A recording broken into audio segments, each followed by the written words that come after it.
Bem, amigos, é um prazer enorme estar aqui participando pela primeira vez desse modelo de educação à distância.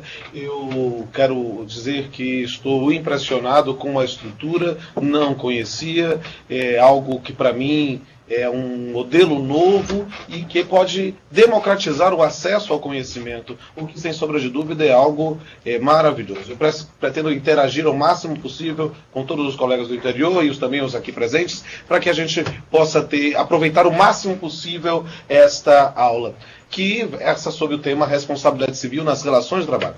Eu quero, nesse momento, registrar, antes disso, o meu agradecimento, o prazer enorme de mais uma vez servir ao tribunal. O TRT, o Tribunal Regional do Trabalho da 5ª Região, é a minha casa. Eu ingressei aqui como servidor, como auxiliar judiciário em 92, depois como magistrado, e aqui conheci minha esposa, aqui fiz grandes amigos, meus melhores amigos estão aqui, e aqui eu devo tudo aquilo que cresci e experimentei.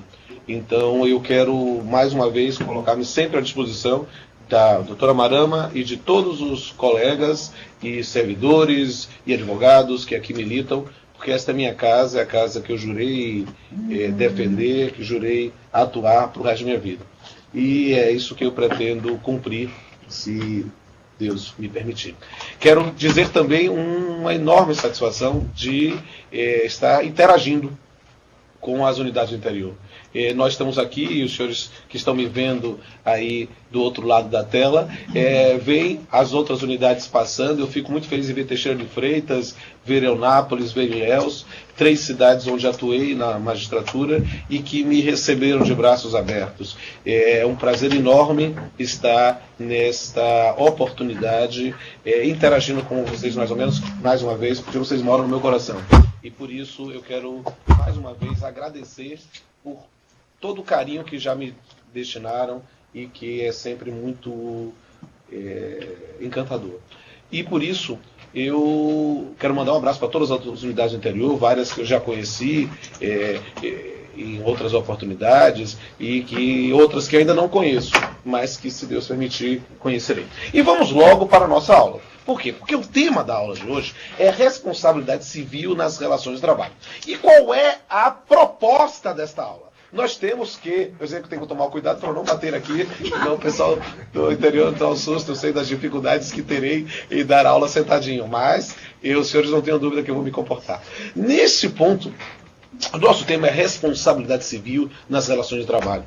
E como organizei esta exposição? A ideia é que eu possa trabalhar com os senhores desde uma revisão dos conceitos fundamentais do direito civil, desde a noção dos conceitos fundamentais de responsabilidade civil, construindo com os senhores numa primeira parte, numa boa parte da aula, toda uma revisão de uma teoria geral da responsabilidade civil.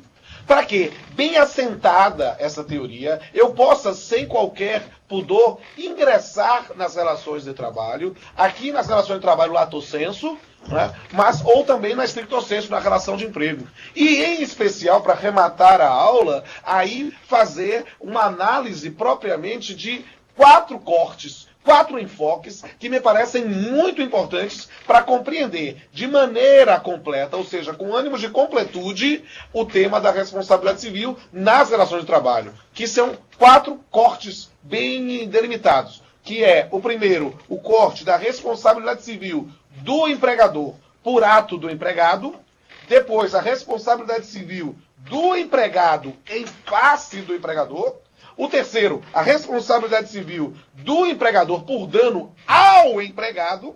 E, finalmente, a responsabilidade civil nas relações triangulares de trabalho, quando se quer discutir terceirização ou outras modalidades na sua aplicação, no que diz respeito ao tema da responsabilidade civil.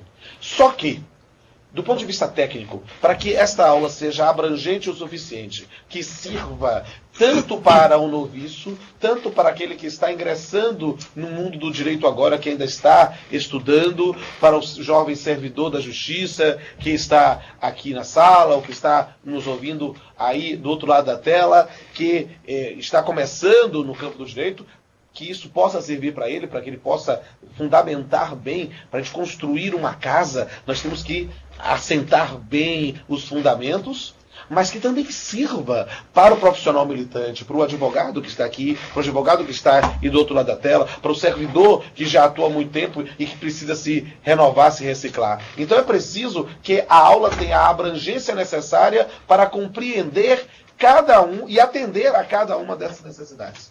Por isso, como disse, eu vou fazer um corte primeiro compreendendo aquilo que chamo de teoria geral da responsabilidade civil.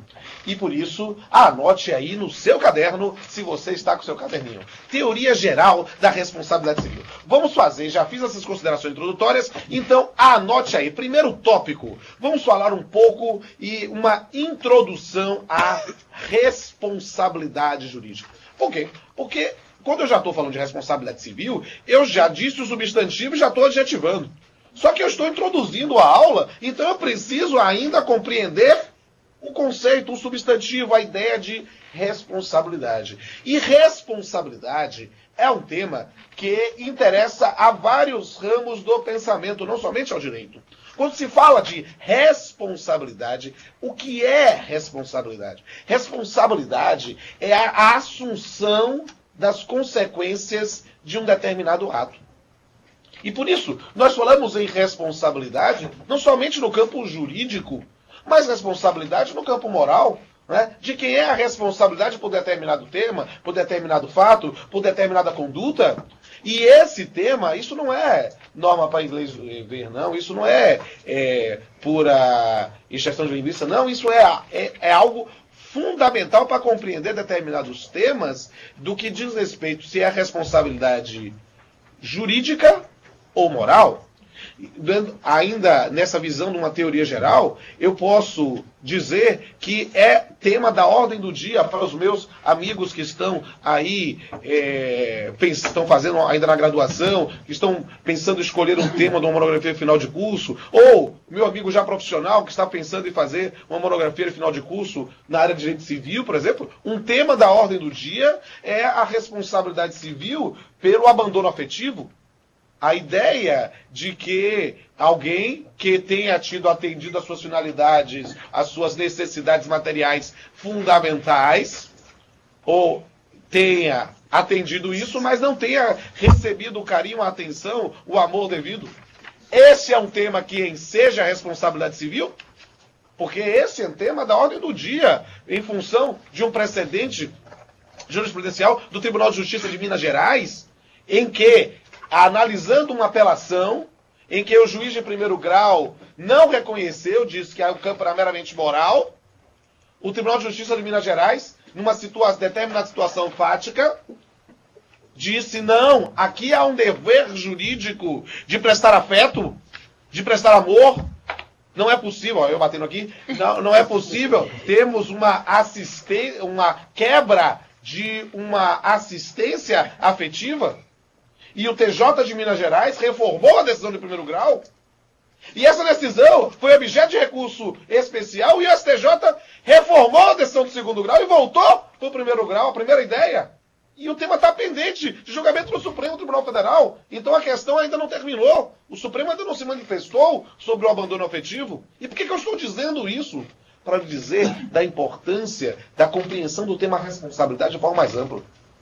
Por quê? Porque quando eu falo de responsabilidade da forma mais ampla, aí eu vou separar, vou organizar dentro deste conceito, responsabilidade, a assunção das consequências de um ato,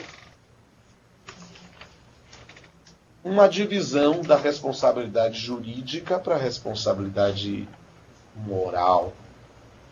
E por que estou dando este enfoque, esta ideia? Para fazer a diferenciação entre essas duas modalidades.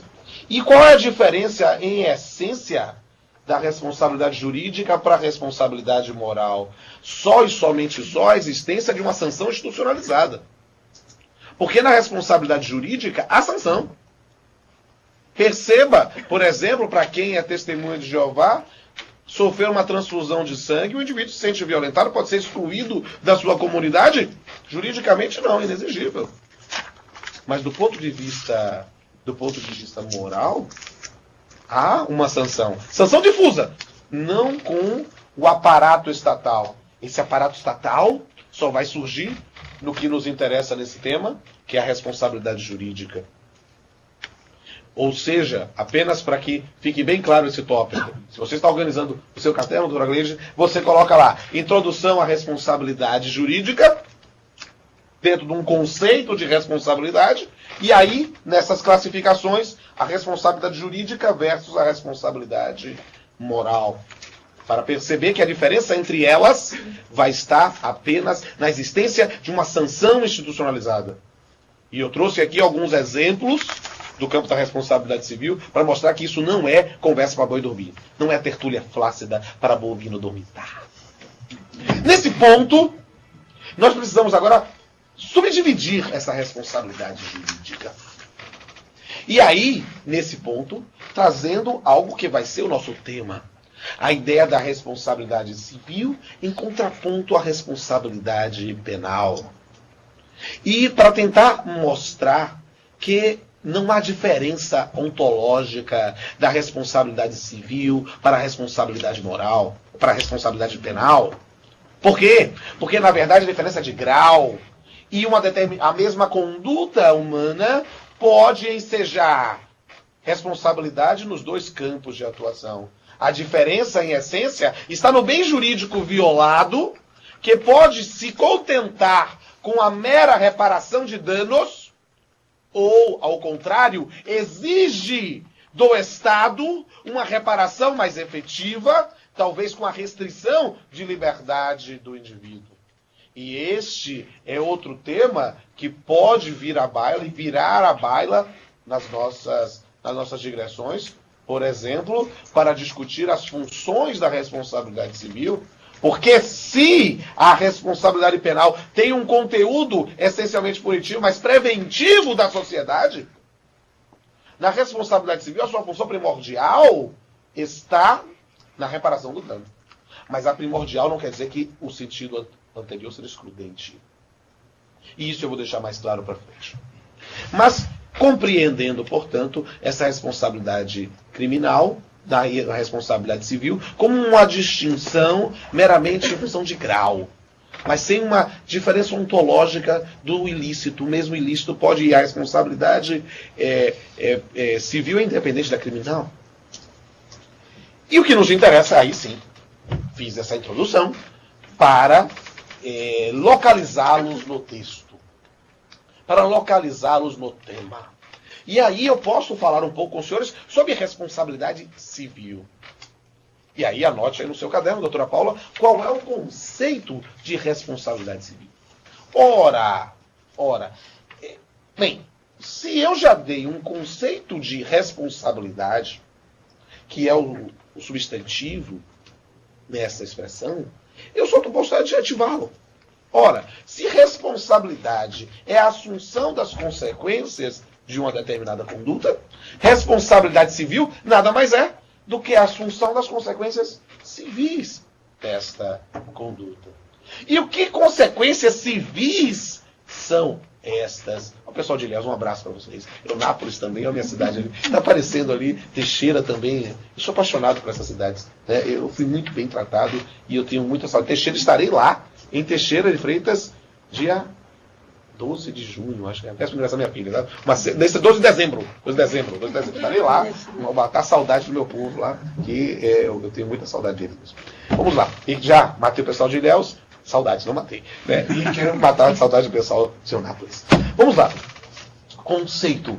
O conceito de responsabilidade civil é a assunção das consequências civis de uma determinada conduta. Mas em uma questão mais precisa, em um conceito que possa não ser um mero desdobramento do conceito principal, que cargas d'água é responsabilidade civil? Doutora Vanessa, que é? Nesse ponto, eu tenho que discutir com os senhores, talvez, uma concepção ainda mais simples. Por quê? Porque aqui eu tenho a ideia de reparação de danos. Responsabilidade civil, nós estamos discutindo reparação de danos. Nós estamos discutindo uma violação a uma determinada conduta E, em função dessa conduta, gerou-se um determinado dano, uma violação ao interesse juridicamente tutelado, e por causa disso, eu vou pescar a restituição ao status quo ante, o retorno do estado de coisas anterior. Se isso não é possível, eu vou compensar, eu vou indenizar. E é isso que é, em essência, a responsabilidade civil. Em uma frase, estudo da responsabilidade civil é o estudo da reparação dos danos. É o estudo das consequências civis de uma determinada conduta que não se quer. E, por causa disso, por causa desse conceito, aí, abra o seu tópico, segura o seu caderno, doutor Tales, anote aí, eu preciso falar aqui com os senhores, porque eu tenho lá um tema que é sempre interessante falar. Né? É o tema da natureza jurídica. Né? O estudante de graduação, muitas vezes, ele se assusta. Na primeira prova, em que houve lá, o professor pergunta e diz assim, por gentileza, anote aí, qual a natureza jurídica de determinada coisa? O estudante, a primeira vez, toma um susto, não é mesmo? Né? Eu não esqueço, na época que eu era concurseiro, né, que houve uma prova no Tribunal de Justiça do Rio de Janeiro, né, qual a natureza jurídica do peixe? Aí, o desespero, as pessoas cheias de teorias, né? Não era para verificar se era res nullius, res nullius, se era res como nome, não, vamos discutir isso, ou se era um objeto. Isso dá um susto na hora. E a gente fica preocupado. O que é isso? O que se quer quando se pergunta o que é natureza jurídica? Porque a natureza está aí. O direito é uma criação humana. Né? Não, peraí, respire. Não há nenhum problema em se perguntar o que é natureza jurídica. Porque natureza jurídica nada mais é. Quando alguém perguntar para os senhores o que é natureza jurídica, ele quer dizer, leia-se, o que é este Instituto para o Direito. Bom, acabou. Não precisa muita digressão. Então, qual a natureza jurídica da responsabilidade civil? E isso é algo que precisa ser explicitado. A natureza jurídica da responsabilidade civil nada mais é do que de uma sanção. Da consequência lógico-normativa de uma conduta que não se quer. A consequência lógico-normativa de uma conduta que, a priori, é ilícita. Uma conduta que não é aceitável pelas partes socialmente. Então, é uma natureza jurídica sancionatória, sancionadora. E por que eu estou dizendo isso? Para que a gente possa, respirando melhor, fazer uma distinção entre a natureza jurídica sancionatória para a ideia de responsabilidade civil como pena. Perceba, a pena está para a sanção numa relação de espécie e gênero. A gente não deve confundir a aplicação dos dois institutos, muitas vezes, embora muitas vezes nós tenhamos elementos punitivos, e isto não é uma aberração em sede de responsabilidade civil. Mas a sua função primordial, a sua função primordial, a função primordial da responsabilidade civil é, sem sombra de dúvida, a ideia de reparação de danos. E por isso, eu abro, continue soltando no seu caderno aí, Tom Baldino, bote aí, por gentileza, terceira função, a função da responsabilidade civil. As funções da responsabilidade civil. Por quê? Porque quando eu coloco as funções da responsabilidade civil, eu tenho que, em primeiro lugar, colocar de cara, olha, a função primordial da responsabilidade civil é uma função reparatória, de compensação do dano à vítima, de compensação do prejuízo à vítima, da compensação da violação daquele interesse juridicamente tutelado que foi, de forma não autorizada, violado. Essa é a função primordial. Essa é a essência da responsabilidade civil. Nós estamos discutindo aqui reparação de danos. Nós estamos discutindo aqui o tema da reparação de danos. Essa é a sua função primordial.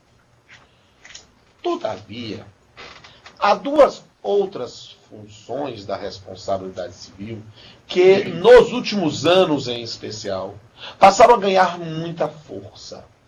e que merecem atenção, e que são excelentes temas para monografias de finais de curso e curso de pós-graduação, e são excelentes temas para monografia de final de curso e curso de graduação, e são excelentes temas até mesmo para dissertação de mestrado. Eu orientei uma específica do professor Salomão Rezedal, filho, não pai, né, sobre punitive damage no sistema brasileiro, os termos punitivos. O que é isso? Vou falar agora. Porque existem duas outras funções, além da função reparatória, que merecem destaque. Que funções são essas? Uma função punitiva do ofensor, sem virar uma pena, mas uma função punitiva do ofensor, e também uma função de desmotivação social da conduta. Isto, vamos falar um pouco de catecismo? Parece catecismo, realmente. Pune-se porque pecou, e pune-se para que não peque mais. A ideia é esta.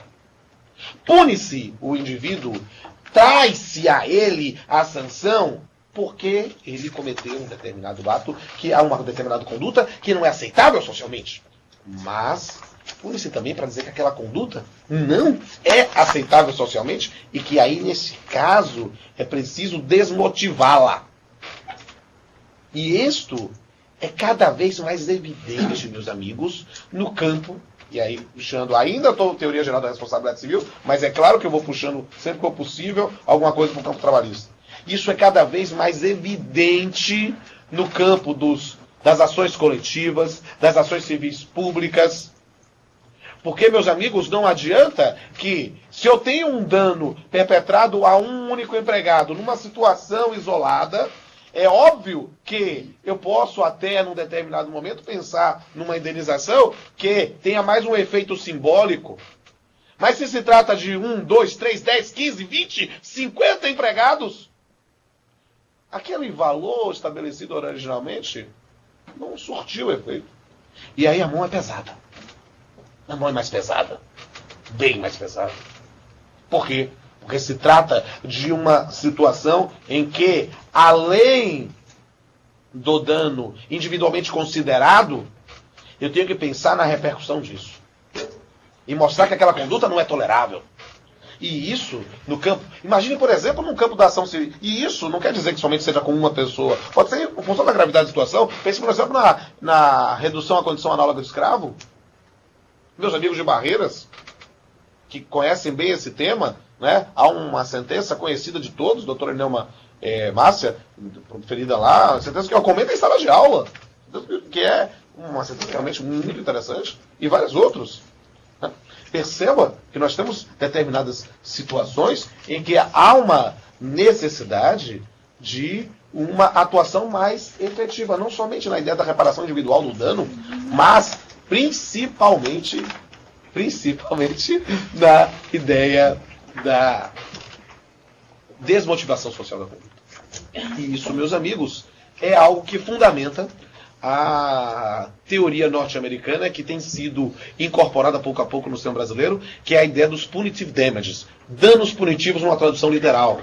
A ideia de que o juiz, ao fazer uma determinada condenação, não se limite à ideia da reparação do dano individual, mas sim um plus em condenação em função daquela situação fática.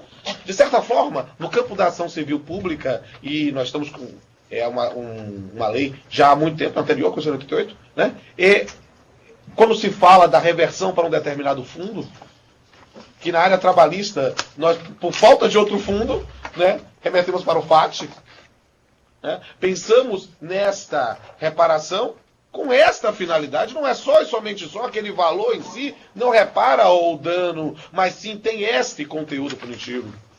Eu até conheço, e aqui foi muito interessante, essa oportunidade de interação, principalmente também, não somente com os colegas do interior, mas também com colegas de outros estados. Né? Eu tive a oportunidade de palestrar no TRT da 18ª região, Goiás, e lá verifiquei uma ação civil pública interessantíssima. Interessantíssima, amigo. Que foi ajuizada pela PRT, pelo Ministério Público do Trabalho, da 18ª, em uma questão de trabalho escravo. E aí essa indenização não disse, não vou mandar para o FAT, porque o FAT os caras não vão ver esse dinheiro nunca mais na vida. Né? Ele fez o quê? Estabeleceu-se uma tutela específica, numa obrigação de fazer, para construir uma determinada escola primária para os filhos das pessoas. Eu achei sensacional! Sensacional! Por quê? Porque aí se consegue verificar uma reversão efetiva para aquela comunidade.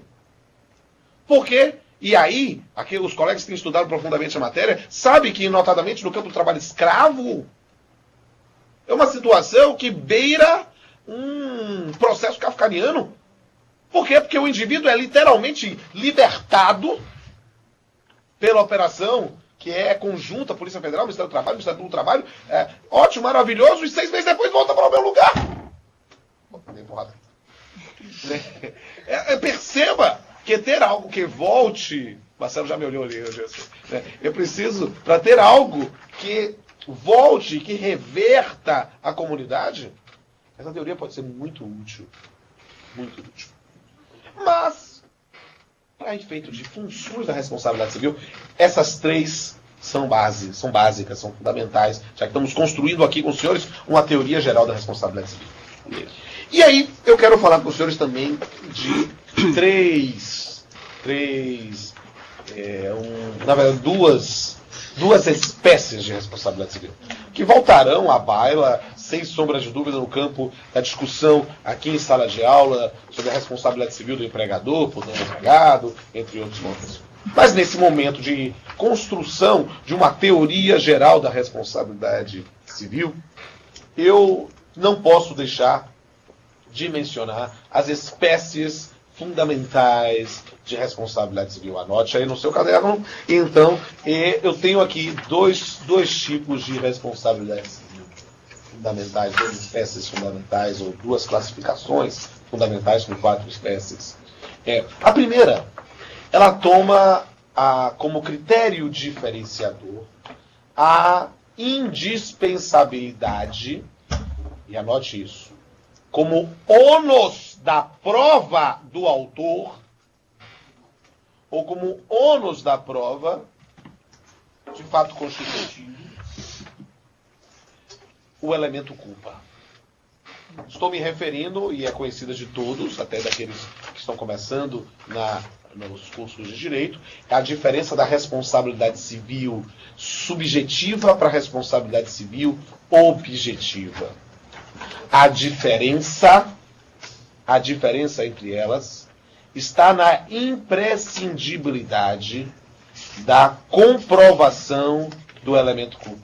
Eu diria mais, a imprescindibilidade da culpa ser levada como um elemento de um fato constitutivo do autor. Porque, amigos, e aí eu tenho que aprofundar. Eu preciso aprofundar. Por mais que eu tenha esse corte de fazer dentro de uma determinada construção teórica, que sirva tanto para quem está começando como para quem já é profissional, eu preciso fazer uma provocação, e aí nesse ponto, afastando algumas impropriedades técnicas que verificamos em leituras de textos ou em jurisprudência, que seja. Eu jamais falei aos senhores que na responsabilidade civil objetiva não se discute culpa. Como? Exatamente. Eu não disse aos senhores que na responsabilidade civil objetiva não se discute culpa. Eu disse que na responsabilidade civil objetiva, a culpa não é um elemento do fato constitutivo do direito. Isso que eu falei. E aí você diz assim, peraí, é a mesma coisa? Não, não é a mesma coisa. Não é a mesma coisa. Na responsabilidade civil subjetiva, eu vou ter a culpa como um elemento essencial para a caracterização da responsabilidade. Na responsabilidade civil objetiva, não. Mas, aprofundando aqui é em especial para os profissionais. Para os estudantes, isso você anota, puxa uma nota de rodapé no seu caderno, né? Mas aqui é para os profissionais gerais. Em geral. Porque se discute desculpa em sede de responsabilidade civil objetiva. Como? Por 2 critérios básicos. Por quê?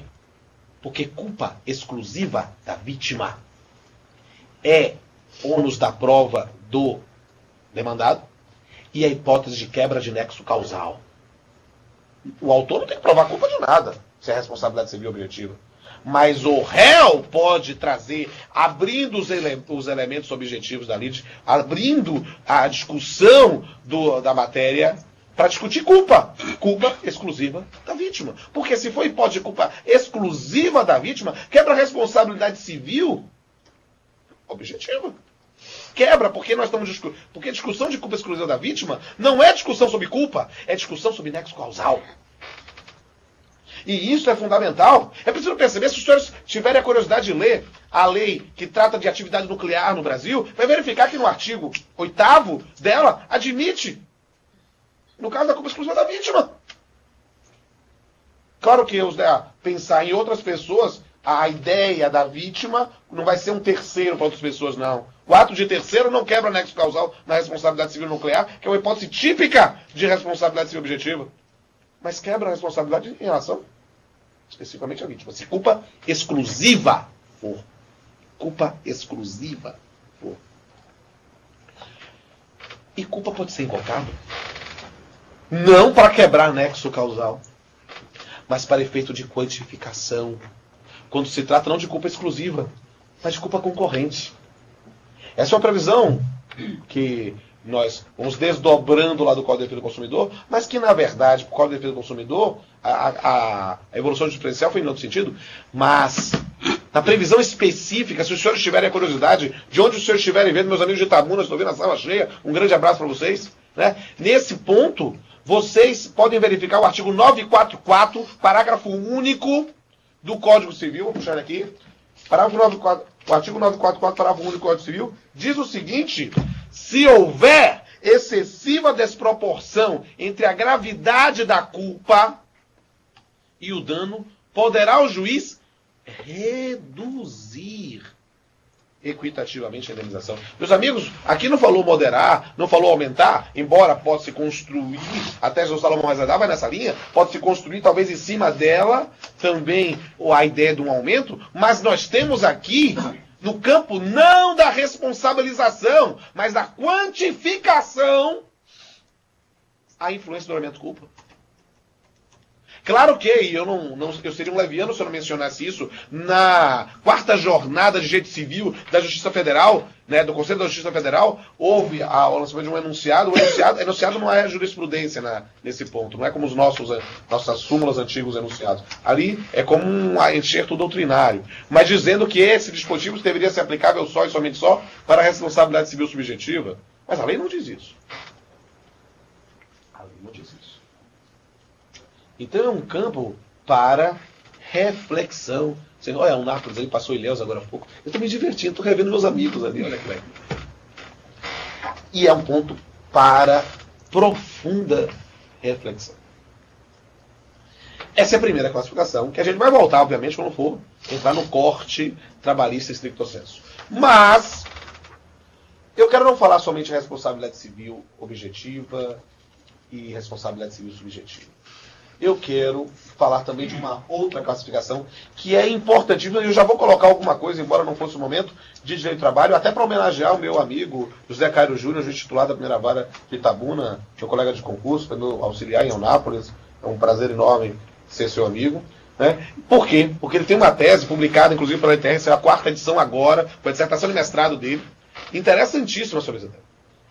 É a diferença da responsabilidade civil contratual para a responsabilidade civil extracontratual.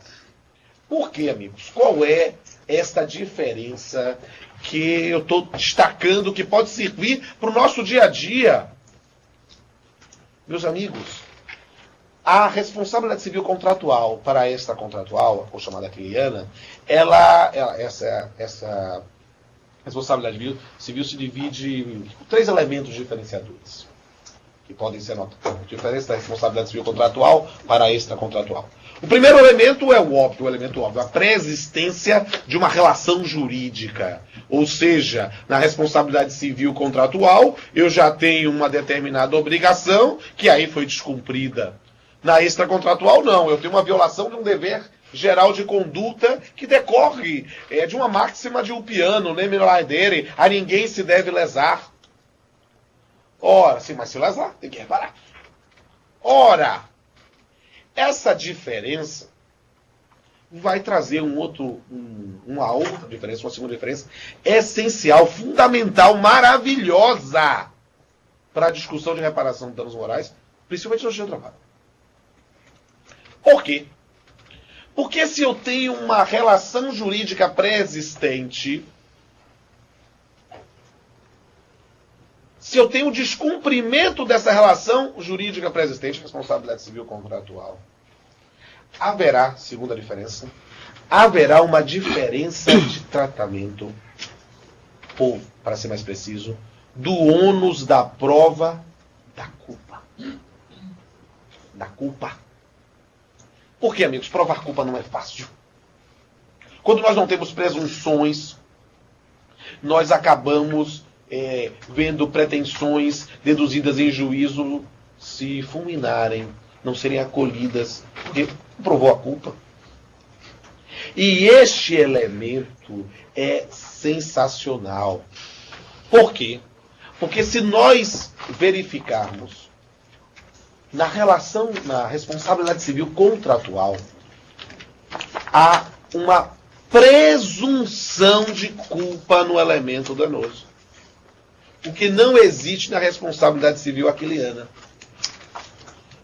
E aí alguém pergunta, a responsabilidade civil nas relações de trabalho, na relação de emprego, no que você vê no dia a dia na justiça do trabalho, é o que? É contratual ou extracontratual? Resposta básica, depende.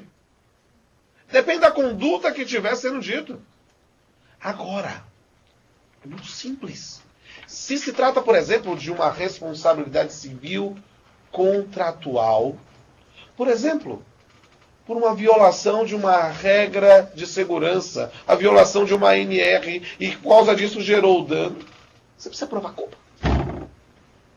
Você precisa provar culpa. Como? Para quê? Porque se você parte do pressuposto de que se trata ali de uma violação de uma regra jurídica estabelecida e que foi incorporada ao contrato de trabalho, temos ali o descumprimento, no final das contas, do próprio contrato de trabalho. E o que é que o escolar de todos Zé Cairo Júnior? Porque na dissertação de mestrado dele, a responsabilidade civil por acidente de trabalho, que é tema também da dissertação de mestrado do desembargador Cláudio Brandão, também um tema sensacional ligando ao acidente de trabalho. São, na Bahia, talvez os dois maiores nomes hoje sobre esse tema, né, pelo menos em produção intelectual, né, em produção acadêmica. O que acontece se eu provo que houve o descumprimento de uma ANR? Tem que provar alguma outra culpa do empregador? Não. Porque a culpa já está presumida. Porque ele se obrigou, ou ele tinha a obrigação de realizar aquela conduta. E o que eu estou dizendo, e já falei, por que eu invoquei Cairo? Porque Cairo defendeu na sua dissertação de mestrado, que foi defendida, inclusive anteriormente à vigência do atual Código Civil, que o contrato de trabalho teria uma cláusula de incolumidade, como por exemplo o contrato de transporte.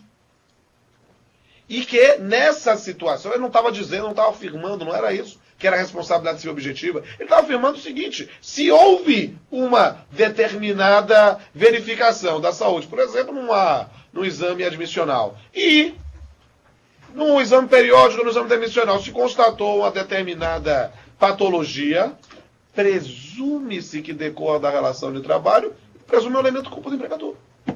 Cabe a ele, empregador, provar que a culpa não é dele. Que se trata de uma propensão genética do empregado, que se trata de algum outro elemento que tenha trazido aos autos.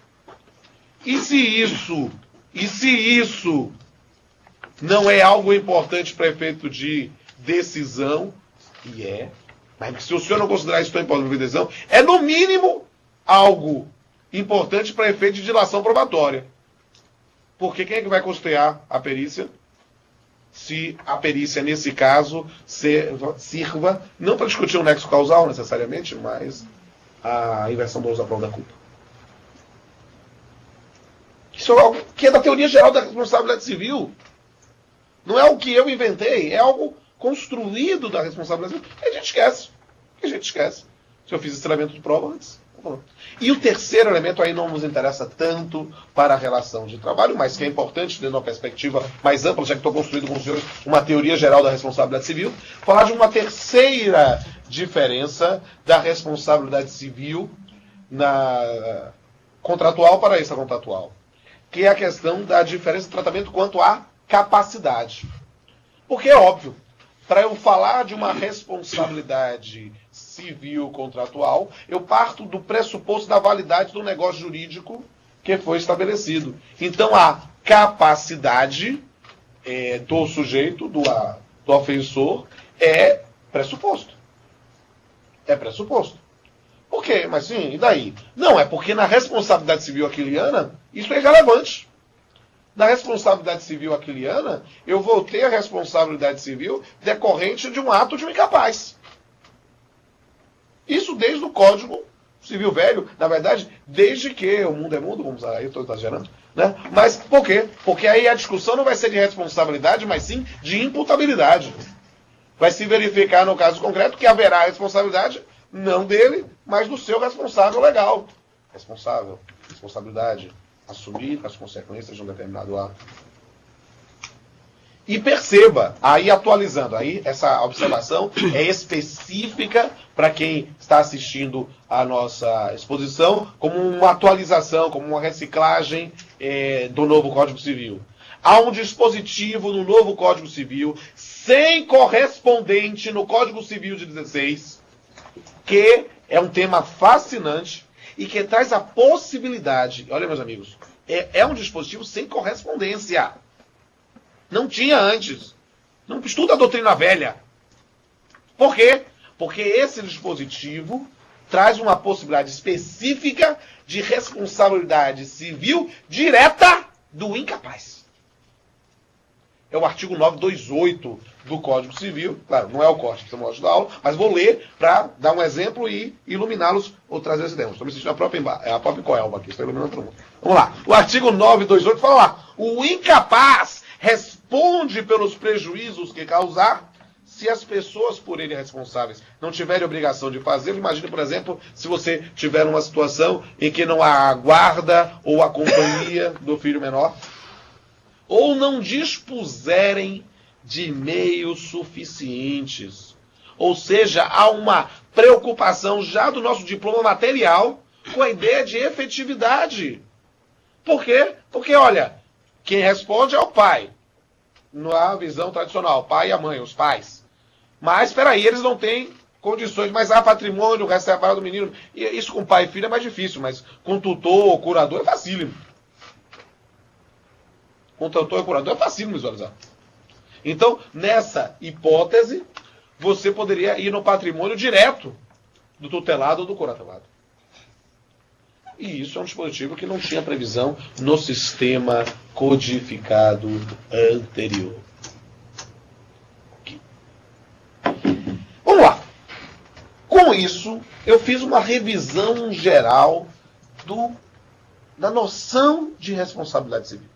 Agora anote aí. Vamos ir para a responsabilidade civil nas suas minúcias.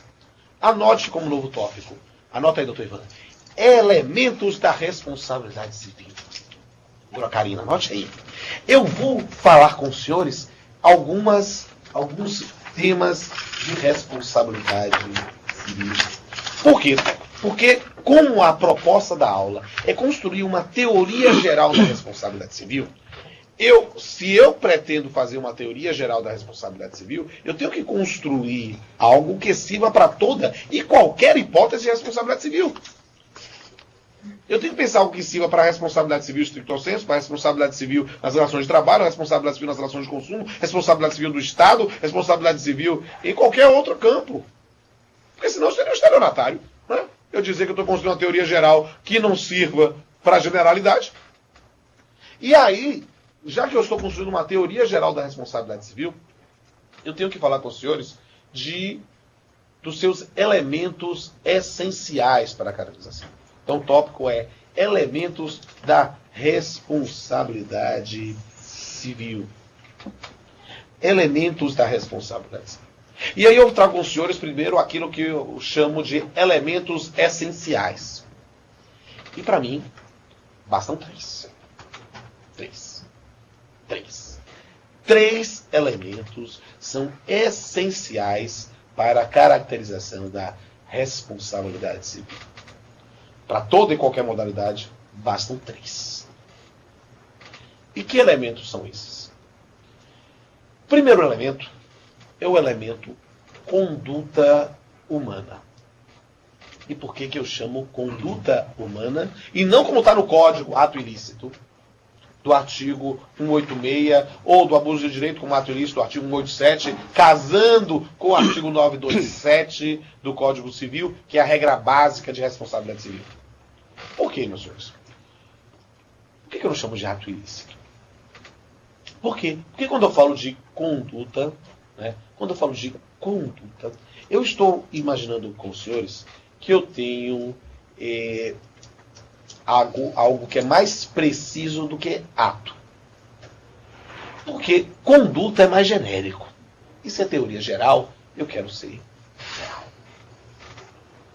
Porque eu não posso abarcar a conduta comissiva somente, a conduta positiva, a ação. Eu preciso lembrar que há determinados campos de responsabilização civil que decorrem da inação, da omissão. Então, conduta, para não chamar de ato, eu quero imaginar ação e omissão. E não somente ato. Conduta positiva ou negativa. Primeira classificação, a conduta. Mas essa conduta humana, ela pode ser própria ou pode ser de terceiros. Porque quando a gente ensina a responsabilidade civil, a gente pensa logo na responsabilidade civil por ato próprio. Eu pratico uma determinada conduta causando um dano a outrem. Mas perceba que o Código Civil, seguindo doutrina já centenária, abrangeu a ideia de responsabilidade civil por ato de terceiro. Isso está no Código Civil brasileiro hoje, no artigo 932 do Código Civil. Mas que no sistema do Código Civil de 16 era o artigo, anote, 1521. Sim, mas só a mudança do artigo? Não! Houve uma mudança muito interessante de responsabilidade civil de ato de terceiros do Código Civil velho para o Código Civil novo. Por quê? Porque o Código Civil de 16, no artigo 1521, falava das hipóteses dos pais pelos filhos menores, do tutor pelo tutelado, curador curatelado, empregador, amo ou comitente pelos atos de empregado, serviçal ou preposto. Tinham dos locais onde se hospeda, por educação, na verdade, pensando em colégios ou algo do gênero, tinha previsões específicas. 935, o 932, casado com 1521. A hipótese, houve um aperfeiçoamento, que a gente vai falar daqui a pouco, não tão aperfeiçoado assim, vamos criticar, mas houve uma mudança sensível. E onde estava essa mudança sensível? Justamente no elemento culpa. Na ideia da diferença de responsabilidade civil objetiva para subjetiva aqui já trabalhada. Por quê? Porque no Código Civil de 16, que não era de 16, na verdade, era um projeto que foi apresentado em 1899, inspirado num projeto anterior, esse projeto de 1899 de Clóvis Bevilacqua, inspirado num projeto anterior de Coelho Rodrigues. Então nós estamos tratando de um código de uma outra época, um código oitocentista. Esse Código Civil de 16, no artigo 1521, trazia as hipóteses. Mas no 1523, dizia que a responsabilidade civil pelo ato de terceiro pressupunha a prova de ter concorrido com culpa. Então, trazia um espaço, uma porteira aberta para a responsabilidade civil subjetiva. Na campo trabalhista, a gente vai falar sobre isso, a evolução, que chegou até o Supremo na súmula 341, mas aguenta aí. Mas o que é que nós temos? Nós temos que o Código Civil de 2002, cancelou, entre aspas, esse debate. Afastou qualquer polêmica nesse ponto. Por quê? Porque estabeleceu expressamente no artigo 933, anote aí, que a hipótese ali é de responsabilidade civil objetiva. A responsabilidade civil por ato de terceiro. Falei de conduta positiva e negativa, falei de conduta própria de terceiro, e aí eu vou explicar por que eu não chamo de conduta humana ilícita. Eu só chamo de conduta humana, mesmo reconhecendo a possibilidade de responsabilidade civil por fato da coisa ou do animal. Pela ruína de prédios, pelas coisas jogadas, pelos dóceis pitbulls. Mas por quê? Porque mesmo a conduta, ou para ser mais preciso, o dano tendo sido praticado por um fato da coisa, por um fato do animal, isso só usa ato para ser humano, né? Por um fato, esse fato decorre de uma relação jurídica pré-existente, que é de posse de propriedade, a relação de guarda. Então, meus amigos, a conduta é humana, própria ou de terceiros, positiva ou negativa. E aí vou provocá-los de novo. Lícita ou ilícita? Ilícita ou lícita? A regra geral do Código Civil, sem sombra de qualquer dúvida, é da responsabilidade civil calcada no ato ilícito. É a previsão expressa do artigo 927 do Código Civil. Só que eu quero mostrar para os senhores que há possibilidade, sim, de responsabilidade civil por ato lícito. Como? Muito simples. O próprio Código traz previsão, por exemplo, no artigo 188, quando fala de situações de dano que exclui a ilicitude, mas gera ainda o dever de indenizar. O exemplo de sala de aula é comum. Eu estou dizendo, eu estou dirigindo, né, e aparece uma criança na frente, eu não lembro de frear, eu não lembro de reduzir, eu pego o carro e jogo do lado, para não atropelar a criança, para não lhe causar dano. Ao fazer isso, bate outro carro. Essa conduta, esse dano que eu pratiquei, não é considerado ilícito por posto de previsão legal específica. 188 retira a ilicitude. Nós estamos discutindo, por exemplo, o tipo penal de dano, e por isso que eu faço a diferença da responsabilidade civil para criminal, para mostrar que não há diferença ontológica entre eles. Se eu for, essa conduta não é típica. Essa conduta, na verdade, que se enquadraria no tipo de dano, não é considerado um ilícito penal. Há uma excludente ilicitude, mas gera dever de reparar. Por ato lícito. Está no 188. Quando nós falamos, por exemplo, numa desapropriação,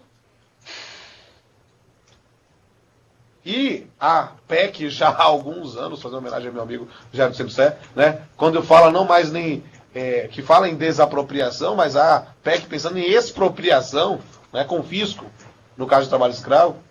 Mas quando se fala em desapropriação por não atendimento da função social da propriedade, ali você pode imaginar um determinado ilícito, que aí gera responsabilização, mas você pode ter uma desapropriação que não está calcada em prática de ato ilícito. É a hipótese típica, quando nós verificamos, olha, vamos ter que construir uma estrada aqui, vamos ter que construir um prédio aqui, vamos ter que construir uma determinada situação que é para a comunidade. O proprietário praticou algum ato ilícito? Descumpriu a função social da propriedade? Não! Mas a administração vai indenizá-lo por um ato lícito. Essa é a ideia do primeiro elemento. Primeiro elemento, controlando o tempo objetivo. Primeiro elemento da responsabilidade civil, que é a conduta humana. Segundo elemento. O segundo elemento é o elemento dano. Esse eu quero aprofundar. Isso eu quero aprofundar muito, porque vai servir tanto para os estudantes quanto para os profissionais. O elemento dano. Doutor D. O elemento dano. Se eu pergunto o que é dano, A primeira palavra que vem à cabeça, muitas vezes, é prejuízo. Prejuízo. Só que a expressão prejuízo, Renato, a expressão prejuízo é um tanto quanto limitada. Por quê? Porque quando nós falamos de prejuízo, nós acabamos identificando necessariamente, ou não necessariamente, a ideia com a materialidade desse dano. Quanto custou isso aqui? Qual foi o meu rombo? É isso. Então, a expressão prejuízo, ela é emblemática, ela é didática, mas ela talvez não seja tão precisa para fazer uma sinonímia para dano. O que é dano?